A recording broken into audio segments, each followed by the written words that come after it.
మహేష్ విషయంలో ఏం జరిగినా అది నా నిర్ణయమే అయి ఉండాలి. నువ్వు మాత్రం కల్పించుకోవద్దు.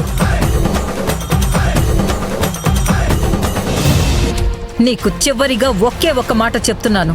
ఇక ముందు నా కొడుకు విషయంలో తల దూర్చినా, వాడికి ఆనందికి పెళ్లి చెయ్యాలన్న ప్రయత్నాలు చేస్తున్నావని నా చెవిన పడినా అది నీకు మంచిది కాదు.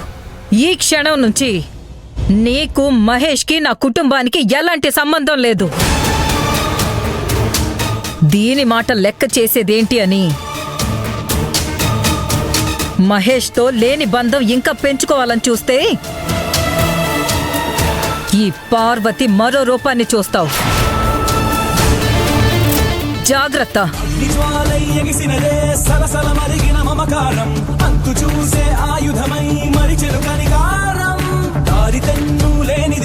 పరిగెడుతోంది ప్రాణ భయం, చాలిలేని విలయముగా జరుగుతోంది ఘోరం. ఏమిటి దారుణం, కాలమేగా కారణం.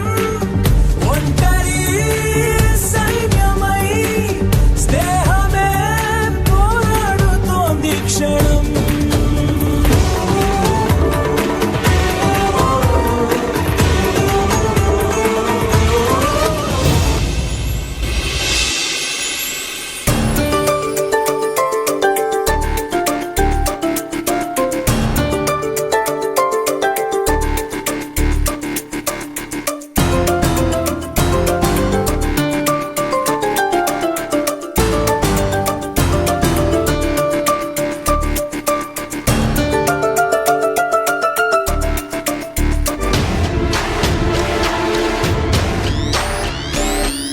పార్వతి, హాస్టల్కి వెళ్ళావా?